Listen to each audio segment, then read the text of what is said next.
Welcome to our vlog. तो दोस्तों आज मैं आप लोगों से जो है वो चार्जर्स के बारे में बात करना चाहता हूँ। मैंने क्रेटा में, जैसा आपने मैंने लास्ट वीडियो में देखा, जो मैं डिस्क्रिप्शन में डाल देता हूँ, कि जो चार्जर है 11 किलोवाट का मैंने इंस्टॉल करवाया। एक्सिकॉम की तरफ से ये चार्जर मैंने लिया। इसके पहले मैंने चार्जर जो है वो दूसरी कंपनी से मंगा चुका था। पहला चार्जर मैंने मंगाया था ZEV पॉइंट से। सेकंड चार्जर मैंने मंगवाया था स्ट्रॉन्टम पल्स की तरफ से।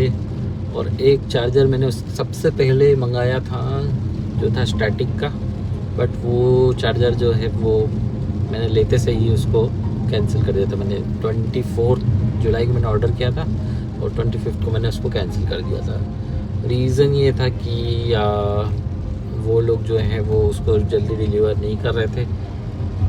ZEV का मुझे जल्दी मिल रहा था, स्ट्रॉन्टम का भी मुझे जल्दी मिला। अब आप ये सोच रहे होंगे कि दो मैंने चार्जर्स क्यों मंगवाए, इनफैक्ट इतने सारे चार्जर्स क्यों मंगवाए।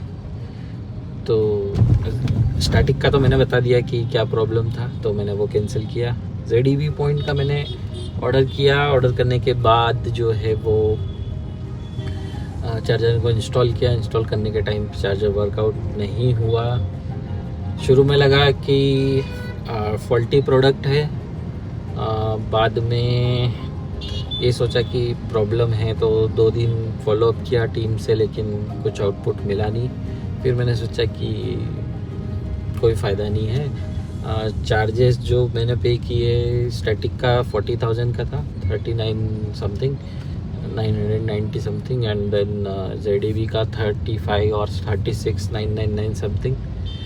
एंड उसके बाद में अमेज़ोन से मंगाया था, तो रिटर्न का ऑप्शन था। तो पहले मैंने सोचा नहीं करता हूँ, देखता हूँ क्या प्रॉब्लम है, बट बाद में ठीक से सेटिस्फैक्ट्री हेल्प मिल नहीं रहा था, समझ में भी नहीं आ रहा था क्या प्रॉब्लम है। देन मेरा स्ट्रॉन्टम पल्स वालों से बात हुआ, उसका बंदा भी सही लगा, मुझे टेक्निकल लगा, तो मैंने सोचा कि ठीक है, इनका चार्जर भी सही होगा तो मुझे यहाँ से मंगा लेना चाहिए। तो मैंने मंगवाया, मुझे चार्जर आया। ये लोग जो है वो गुलबर्गा कर्नाटका से शिप करते हैं। ZEV आई डोंट नो, शायद मुंबई के आसपास से कहीं से आया होगा। बट स्ट्रॉन्टम पल्स में भी यही प्रॉब्लम रहा कि चार्जर इंस्टॉल हुआ लेकिन वर्क नहीं किया। सिंगल फेस में वर्क कर रहा था स्ट्रॉन्टम, बट ZEV में तो वो लोग ज़्यादा आइडेंटिफाई भी नहीं कर पाए।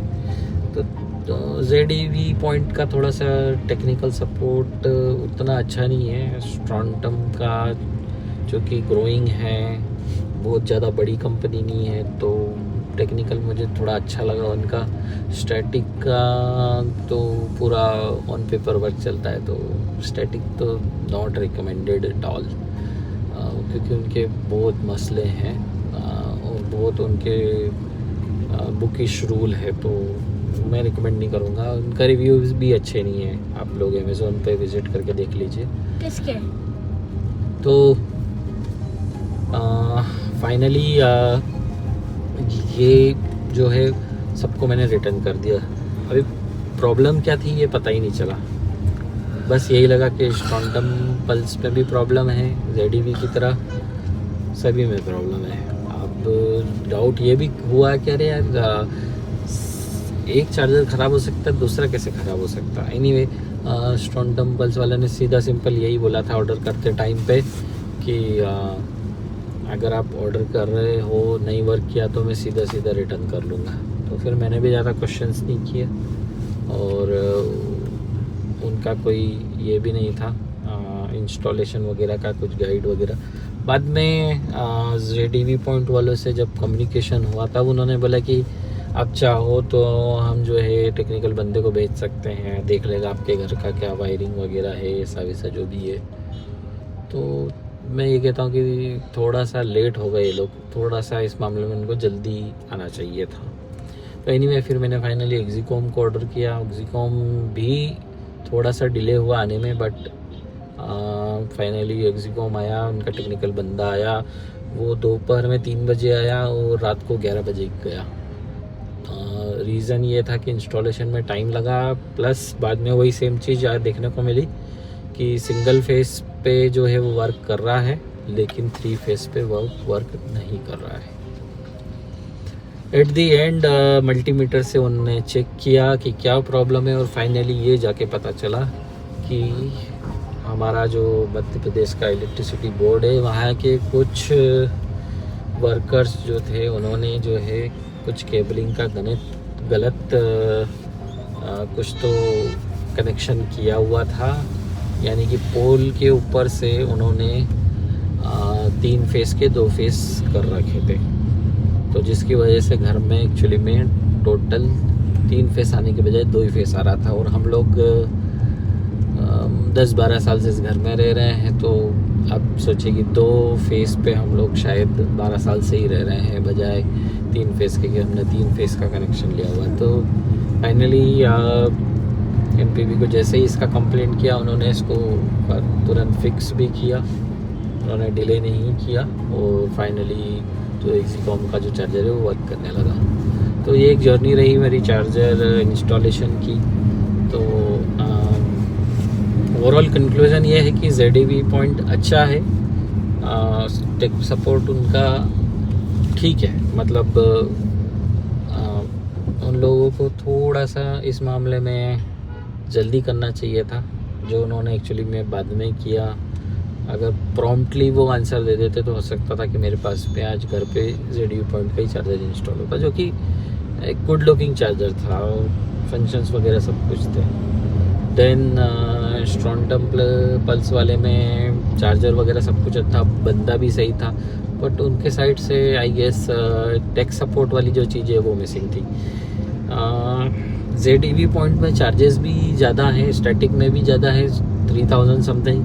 ZAV वाले भी मुझे अराउंड 3000 समथिंग चार्जेस जो है वो बताए। बाकी उन्होंने मुझे ये ज़रूर बोला था कि अब चाहो तो हम थोड़ा सा वेव ऑफ कर देंगे इसमें, बट जब तक मेरे पास में एक्सिकॉम का चार्जर आ गया था, तो गुड थिंग इज़ दैट कि अगर आप थोड़ा पैसा बचाना चाहते हो तो स्ट्रॉन्टम पल्स की तरफ जाओ। वहाँ पे अगर आपको चार्जर इंस्टॉलेशन की भी ज़रूरत पड़ी तो आपको फेयरली चीप मिलेगा वो।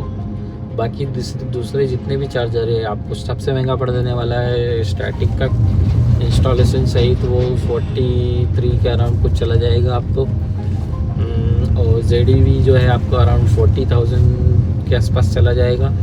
एंड एक्सिकॉम मैंने फाइनली इसलिए चूज़ किया क्योंकि उनका इंस्टॉलेशन फ्री था, तो मुझे एक ये भी था कि भाई मेरे घर में अगर कोई भी प्रॉब्लम है इलेक्ट्रिसिटी से रिलेटेड तो वो भी फिक्स हो जाएगा।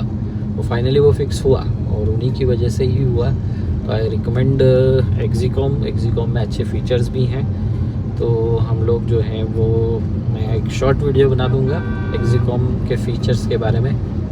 ओके गाइस, तो ये था मेरा आज का एक चार्जर्स का ओवरव्यू। बाकी केबलिंग वगैरह आपको देखनी है किस तरीके से इंस्टॉल वगैरह हुआ है तो मेरे दूसरे वीडियो को आप चेकआउट कर सकते हैं। तब तक के लिए बाय बाय।